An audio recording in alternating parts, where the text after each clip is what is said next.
Vous écoutez le JT de Management, le journal du télétravail. Avec le confinement et le retour du télétravail, notre podcast redevient quotidien, au moins jusqu'en décembre. Nous nous retrouvons donc désormais tous les jours pour de nouveaux témoignages, des avis d'experts et des conseils pratiques pour vous aider à mieux télétravailler confiné. Je suis Lomique Guillot, rédacteur en chef du magazine Management, et aujourd'hui nous allons parler télétravail et solidité des réseaux. C'est parti. C'est le journal du télétravail.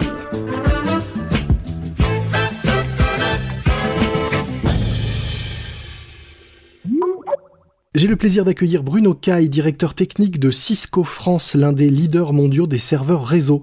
Bonjour Bruno. Bonjour Lomique. Il y a quelques mois, au moment du premier confinement, nous avons publié un reportage dans le magazine Management sur la façon dont chez Cisco vous avez fait face à la hausse sans précédent du trafic Internet. On parlait alors d'une hausse de 17% au niveau du trafic mondial.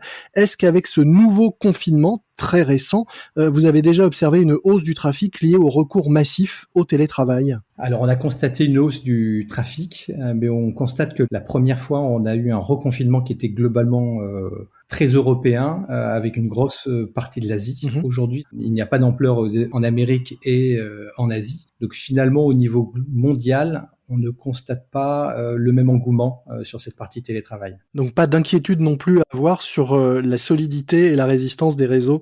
Il y a de quoi tenir et il y a de quoi faire télétravailler tout le monde, au moins en France. Alors en France, on l'a vu, le pic a été massif sur le premier confinement et les réseaux ont très très bien tenu. On garde en mémoire que le gros, c'est la vidéo qui consomme au niveau des réseaux et c'est plutôt la vidéo résidentielle. Donc les grandes plateformes de streaming plus la télé par le réseau. Et donc le télétravail est une petite partie finalement du trafic journalier et que ce surcoût de consommation au niveau trafic est largement absorbé par la qualité des réseaux en France. Donc tant que les enfants sont à l'école et pas devant la télé pendant que les parents télétravaillent, on peut télétravailler sereinement. Exactement. Ce qu'on a beaucoup vu sur le premier confinement, c'est des batailles plutôt au niveau du Wi-Fi. Qualité Wi-Fi qui peut être rapidement dégradée parce que on est plusieurs à se connecter sur des box qui sont pas forcément optimisées pour ça. Et puis beaucoup d'interférences aussi parce que sur certaines parties, dans certains environnements, la densité Wi-Fi est très forte et on peut avoir à ce moment-là des interférences.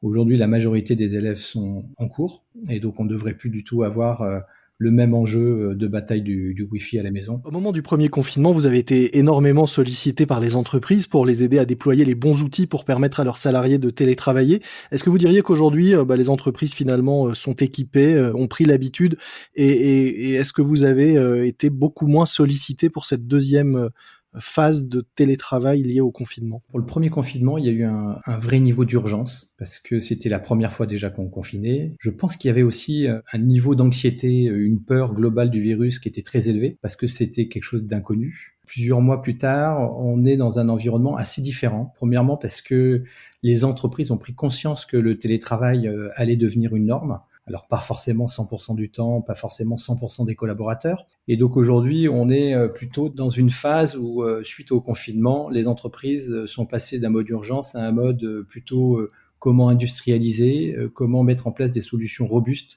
et durables dans le temps. Alors justement, ça passe par quoi ? Qu'est-ce que vous voyez émerger comme nouvelle façon de faire ? On voit finalement trois choses qui émergent. La première qui a été très massive, qui était autour des solutions de communication et de collaboration.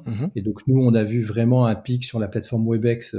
Oui, qui est votre propre solution de visioconférence développée par Cisco. Exactement, qui est une plateforme qui permet de faire aussi bien la téléphonie d'entreprise que tout ce qui est réunion virtuelle et aussi la partie messaging. Et donc cette plateforme, on est monté à plus de 25 milliards de minutes par mois, plus de 600 millions de participants mensuels. Ce qui représentait quelle augmentation, ou une augmentation de quel ordre par rapport à ce que vous connaissiez avant ? On a fait globalement x5 sur le temps de communication. D'accord. Et on avait globalement fait x3 sur le nombre de participants mensuels. Et aujourd'hui, on est resté sur ces chiffres-là. Donc on voit qu'il y a quand même une évolution forte, puisque le mois dernier, on était à plus de 22 milliards de minutes. Et on était de nouveau à 600 millions d'utilisateurs. Donc on a des nouvelles entreprises, évidemment, qui ont adopté nos solutions. Le deuxième point, c'est l'accès aux applications de l'entreprise. Et là, c'est un enjeu finalement de sécurité.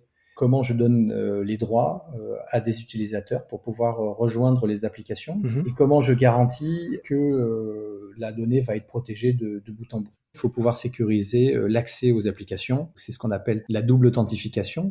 Et puis, à l'autre bout de la chaîne, on va sécuriser les applications, notamment en faisant ce qu'on appelle la microsegmentation. C'est quoi la microsegmentation ? C'est le fait de pouvoir isoler chaque application pour s'assurer que même s'il y avait une défaillance dans la chaîne de sécurité, il n'y a pas de rebond possible et pouvoir finalement se balader sur l'ensemble des applications de l'entreprise. Cloisonné comme dans les cales d'un navire. Exactement. On était avant dans un mode qu'on appelait la sécurité périmétrique, qui était un peu Carcassonne, deux gros remparts, et puis une fois qu'on était dans la ville, on faisait ce qu'on voulait. Et aujourd'hui, on est plutôt comme les cales d'un navire, extrêmement cloisonné. Et donc, je n'accède qu'à une application. Si je veux accéder à une autre application, il faut que de nouveau, je fasse la demande pour pouvoir garantir que j'ai bien les droits et que je suis bien la bonne personne sur l'accès. Et alors le troisième point, vous parliez donc de nouveaux outils, nouveaux usages, de la sécurisation des données et des accès. Et quel est le troisième point ? Et le troisième point, il est évident pour toutes les entreprises, c'est l'enjeu de la qualité de service, de l'expérience des utilisateurs. Mesurer l'expérience utilisateur, c'est évaluer la performance des réseaux pour que quand un utilisateur se plaint d'avoir une expérience mauvaise, on puisse lui dire effectivement, c'est votre réseau, c'est votre ordinateur qui a un problème de charge ou effectivement c'est en centrale qui a un souci. Donc pouvoir mesurer la qualité de service de bout en bout, l'expérience utilisateur de bout en bout. Alors tout ça, c'est donc l'aspect technique, mais au-delà de ça, il y a l'aspect humain du télétravail et de ce confinement. Vous êtes vous-même, je crois, à la tête d'une équipe de 80 personnes. Comment vous managez à distance ? Qu'est-ce que le télétravail a changé chez vous ? C'est quand d'ailleurs la dernière fois que vous vous êtes vus tous ensemble ? Il y a très longtemps, c'était avant le premier confinement, puisque depuis le confinement, on est resté, nous, en télétravail, en full télétravail. Et donc, comment on anime les équipes ? Premier point, c'est la proximité managériale avec les collaborateurs.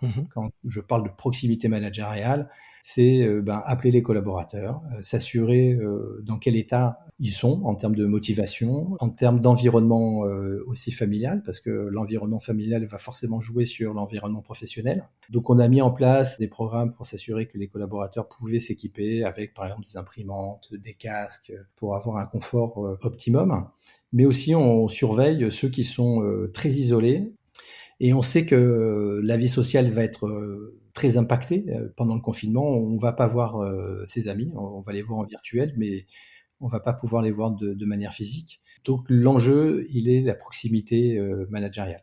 Évidemment, quand on est en télétravail, il y a aussi un enjeu pour les managers de confiance. Aujourd'hui, de toute façon, le micromanagement pour des collaborateurs cadres fait de moins en moins de sens. Et donc, c'est plutôt encourager les gens à prendre des initiatives, les accompagner en les questionnant sur quelles sont les difficultés que tu rencontres, quelles seraient les pistes ou les solutions que tu as identifiées, comment je peux t'aider, comment d'autres équipes aussi peuvent se mettre à ton service ou t'aider. Et donc beaucoup plus dans une approche coaching et gestion ou mesure, pas de la tâche, mais plutôt du projet, de l'initiative, pour pouvoir donner plus de pouvoir aux collaborateurs, puisqu'on a de plus en plus des collaborateurs qui, sur certains aspects, sont extrêmement experts.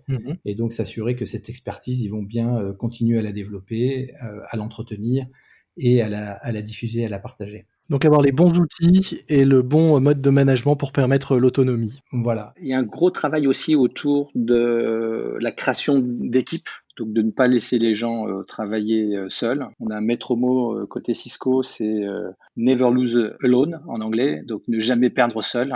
Et donc c'est comment créer des équipes virtuelles, comment créer des groupes de travail qui vont s'assurer finalement du partage de l'information, du partage de l'expérience, du savoir-faire, et qui permettent d'avoir aussi ce lien social qui est distendu puisqu'on est à distance. On encourage beaucoup aussi tout ce qui est autour de la responsabilité sociale de l'entreprise. C'est continuer à aider au travers de différentes actions. Et c'est aussi un moyen de mieux se connaître. Et en plus, ce qui est intéressant dans ces projets autour de la responsabilité sociale de l'entreprise, c'est que du coup, on va travailler par rapport à un projet qui est externe à Cisco, avec des gens de Cisco, et souvent avec des gens qui ne sont pas directement dans les mêmes équipes, qui ont des métiers différents, qui ont des expériences différentes, et donc c'est aussi très enrichissant en termes d'ouverture d'esprit et en termes de développement personnel. Merci beaucoup. Je rappelle, Bruno Caille, que vous êtes directeur technique de Cisco France, l'un des leaders mondiaux des serveurs réseau, et que c'est notamment grâce à vous et à votre travail que nous pouvons télétravailler dans de bonnes conditions techniques depuis notre domicile. Merci. Merci Lomig. C'est la fin de ce nouvel épisode du JT, le journal du télétravail de management. N'oubliez pas de vous abonner, vous ne manquerez ainsi aucun nouvel épisode, notamment en utilisant la nouvelle application de podcast AudioNow, AudioNow, disponible gratuitement sur Android et iPhone, car nos podcasts sont désormais proposés en exclusivité pendant 24 heures sur AudioNow. Alors téléchargez vite cette nouvelle appli, vous serez les premiers à nous écouter. Moi je vous dis à très vite pour une nouvelle édition du JT de management. D'ici là, soyez prudents, respectez les gestes barrières, portez-vous bien et bon télétravail à tous. C'est le journal du télétravail.